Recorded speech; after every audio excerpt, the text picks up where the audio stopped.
مجھے پتا چلا میرے بزرگوں سے میں نے سنا کہ حضور حجت الاسلام رحمت اللہ علیہ بہت خوبصورت تھے، اتنے خوبصورت تھے کہ ہمارے بزرگوں نے بتایا کہ ہماری جماعت کے یہ 3 بزرگ، مولانا حامد رضا خان صاحب حجت الاسلام کہ چوچا شریف میں حضور اشرفی میاں، اور مہریرہ مطہرہ میں سرکار نور، یہ 3 بزرگ ایسے تھے جن کو دیکھ کر کافر مسلمان ہوتے، ان کا حسن یہ تھا۔ تو مولانا شاہ حمید رضا صاحب رحمت اللہ علیہ کے بارے میں مجھے بتایا، ایک مرتبہ ریلوے اسٹیشن سے گزر رہے تھے تو ایک انگریز نے دیکھ کر کے پوچھا یہ کون ہے؟ تو کہا یہ مولانا حامد رضا خان صاحب ہیں۔ تو اس وقت اس نے کہا تھا جس قوم کے حامد کا یہ حال ہے اس قوم کے محمد کا حال کیا ہوگا۔ یہ تھے مولانا حامد رضا خان صاحب اعلیٰ حضرت کے بڑے صاحبزادے۔ ایک بار ان کی انگوٹھے میں ناسور ہو گیا، ناسور ہو گیا، تو ڈاکٹر نے کہا آپریشن کرنا پڑے گا۔ تو مولانا حامد رضا حجت الاسلام مولانا حامد رضا علیہ الرحمہ نے پوچھا یہ تاج الشریعہ کے دادا ہوتے ہیں، حقیقی دادا ہوتے ہیں، تو یہ آپریشن کرنا پڑے گا، تو کیسے ہوگا آپریشن؟ تو کہا بے ہوش کرنا پڑے گا۔ بے ہوش کے لیے کیا ہوگا؟ تو کہا کہ بے ہوشی کا انجیکشن دینا پڑے گا ایک چیز، یا پھر آپ کے انگوٹھے پر جو ہے وہ اسپرائٹ لگانا پڑے گا، اسپریٹ لگانی پڑے گی جس سے آپ کا انگوٹھا سن ہو جائے گا۔ اسپریٹ میں تو الکوہل ہوتی ہے اور وہ خالص شراب ہے، تو یہ جو حرام چیز ہے آپ میرے انگوٹھے میں لگاؤ گے تو انگوٹھا سن ہوگا۔ تو گویا کہ یہ شراب الکوہل میرے انگوٹھے، یہ ان کا تقوی ہے، آج ہم نہیں کر سکتے، آپ اس کو مت لے لیجئے گا، دل پہ مت لے لیجئے، جن کے رتبے ہیں سوا ان کو سوا مشکل ہے، ورنہ پھر آپ پوچھیں گے حافظ غفران صاحب سے کہ آپ نے انجیکشن لگانے سے پہلے کیسے لے لیا، یا آپ مجھے کو پکڑ لیں گے تو آپ تو خوب چلا رہے تھے وہاں پر بیٹھ کر کے، اور یہاں آپ نے کیسے لے لیا۔ تو یاد رکھیں مرتبے الگ الگ ہوتے ہیں، تو مرتبے کے حساب سے تقوی بھی ہوتے ہیں۔ اللہ سے دعا ہے کہ اللہ ہمیں بھی اس منزل پر پہنچائے، ہم تو گرے پڑے لوگ ہیں، ہمیں بھی اللہ اس منزل پر پہنچائے۔ تو مولانا حامد رضا خان صاحب رحمت اللہ علیہ نے فرمایا کہ یہ میں نہیں لگاؤں گا، البتہ یہ انگوٹھا دیتا ہوں، توجہ دھیان دیں آپ، کیا پیاری بات ہے، یہ انگوٹھا دیتا ہوں آپریشن کرو۔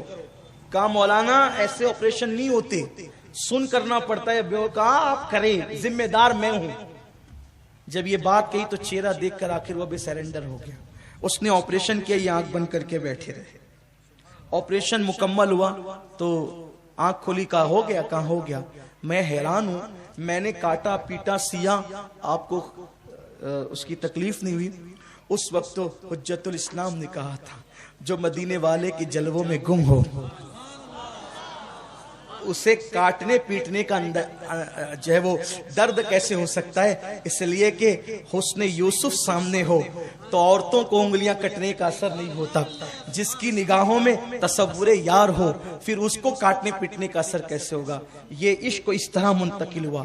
اور حضور مفتی اعظم جو اعلیٰ حضرت کے چھوٹے صاحبزادے ہیں، پھر وہاں تو بات ہی کچھ اور ہے، اگر وقت ہوتا تو عرض کرتا، لیکن اگر آپ کہیں تو میں 2 باتیں عرض کر کے بات مکمل کروں، اجازت ہے آپ کی۔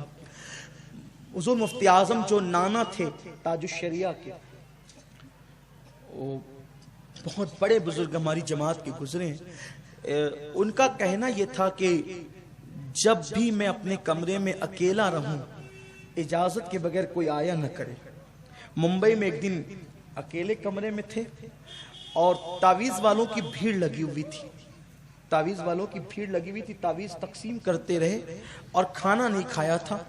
یہ بھی ایک عنوان ہے کہ کھانا کیوں نہیں کھایا تھا، اس لیے کہ وہ کھانا مانگ کر نہیں کھاتے، کبھی کسی کو نہیں کہا کہ کھانا کھلاؤ، پانی پلاؤ، چائے پلاؤ، اگر ضرورت بھی پیش آ گئی تو وہ کہتے تھے آپ پانی پیئیں گے، آپ کھانا کھائیں گے، آپ چائے پیئیں گے، لوگ سمجھ جاتے تھے کہ حضرت کو اس کی حاجت تھی۔ اتنے متقی، تقوی تھا، بڑے پرہیزگار تھے، اللہ اکبر۔ تو بلکہ بڑا مشہور سا ایک واقعہ بھی ہے، شاید دلی کا واقعہ، اور میں نے اس کو دلی ہی میں ایک بہت بڑے عالم دین سے سنا ہے جو اس محفل میں موجود تھے۔ دلی میں حضور محدث اعظمین اور حضور مفتی اعظمین دونوں جمع تھے کانفرنس میں، اور دونوں کا قیام ایک جگہ پر تھا۔ کانفرنس تھی، اکثر جلسے جو ہوتے تھے اس میں محدث اعظمین اور مفتی اعظمین اکثر جمع ہوتے، تو دلی کی ایک کانفرنس میں دونوں بزرگ جمع تھے، قیام ایک جگہ تھا۔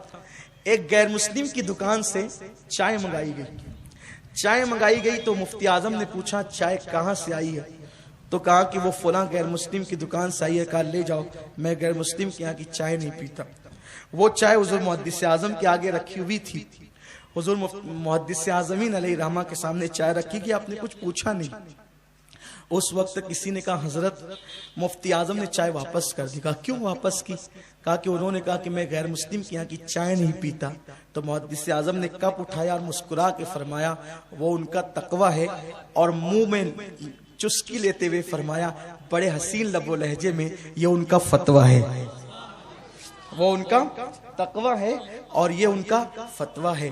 حضرت مفتی اعظم علیہ رحمہ کیا ہمارے اسلاف تھے، کیا محبتیں تھیں، کیا الفتیں تھیں، کیا انداز تھا ایک دوسرے کو نبھانے کا۔ تو بہرحال حضور مفتی اعظم علیہ رحمہ فرماتے تھے کوئی آئے نہ، کھانا نہیں کھایا تھا، کمرے میں چلے گئے تھے۔ ان کا قیام جس شخص کے گھر پہ تھا، حاجی صاحب کا نام غالباً ابراہیم بتایا جاتا ہے، ان کے یہاں تو حاجی صاحب نے دودھ گرم کیا، سوچا کہ کھانا نہیں کھایا تو دودھ پلا دوں۔ دودھ لے کر جیسے ہی کمرے میں داخل ہوئے تو کیا دیکھا کہ حضور مفتی اعظم علیہ رحمہ کے ٹکڑے ٹکڑے ہیں، ٹکڑے ٹکڑے پڑے ہوئے ہیں۔ یہ تو چیخ مار کے بے ہوش ہو کے بندہ گرا، ہاتھ سے دودھ کا گلاس چھوٹا، قالین پر دودھ گرا، یہ بھی گرا۔ جب اس کو ہوش آیا تو مفتی اعظم سامنے تھے، اس لیے صدمے میں بیچارہ گرا کہ میرے گھر میں کس نے مرڈر کر دیا مفتی اعظم کا، میں زندگی بھر لوگوں کو کیا جواب دوں گا، اتنی بڑی ہستی کو میرے گھر میں کاٹ پیٹ کے لوگوں نے ڈال دیا۔ لیکن جب یہ شوش میں آیا تو سرکار مفتی اعظم سامنے کھڑے تھے، مسکرا کے کہتے ہیں حاجی صاحب یہ دودھ میرے حصے کا نہیں تھا، قالین کا حصہ تھا، قالین نے پی لیا، میں نے پہلے ہی کہا تھا کہ میرے کمرے میں اجازت کے بغیر مت آیا کرو، آپ آئے کیسے؟ کہا سرکار وہ جو بھی ہوا یہ بتاؤ کہ یہ کیا تھا، یہ میں نے تو آپ کے ٹکڑے ٹکڑے دیکھے نا، یہ کیا تھا؟ کہا حاجی صاحب جب تک میں حیات رہوں پہلے وعدہ کرو کسی کو بتاؤ گے نہیں۔ کہا کیا تھا؟ ایک جملہ کا حضور مفتی اعظم نے، اس کی لذت لیجئے، کیا پیارا جملہ کا۔ کہا حاجی صاحب میں قتیل عشق رسول ہوں، میں قتیل کہتے ہیں جو قتل ہو جائے، میں قتیل عشق رسول ہوں، روز جیتا ہوں روز مرتا ہوں، میں قتیل عشق رسول ہوں، روز جیتا ہوں روز مرتا ہوں۔ یہ عشق رسول تھا اور وہی عشق رسول خون میں منتقل ہوا تھا حضور تاج الشریعہ کے، اور وہ بہت بڑے اپنے دور کے عاشق رسول تھے، عاشق زار تھے۔ میں نے ان کو خود انتہائی آخری عمر میں جب لوگ پکڑ کے چلاتے تھے اس وقت میں نے سرکار ابد قرار مصطفیٰ جان رحمت کے دربار میں دیکھا ہے کہ ایک شخص پکڑ کے لاتا ہے اور وہ عصا کے سہارے آتے ہیں، لیکن جب حضور علیہ السلام کے مواج اقدس آتا ہے تو لانے والا چھوڑ دیتا ہے، اور ہم اپنی نگاہوں سے دیکھتے ہیں کہ جس کو اب تک پکڑ کے لایا گیا تھا حضور کی چوکھٹ پہ کھڑا ہوتا ہے، تو ایسے جیسے اب کسی کے سہارے کی ضرورت نہیں، مصطفیٰ جان رحمت نے خود سہارا دے دیا ہو، اور یوں اپنے کردار سے پکار رہے ہیں کہ یہ پورے قد سے کھڑا ہوں، یہ کرم ہے تیرا، جو پورے قد سے کھڑا ہوں یہ کرم ہے تیرا، مجھ کو جھکنے نہیں دیتا ہے سہارا تیرا۔ کوئی غلطی ہو اللہ معاف کرے۔ السلام علیکم۔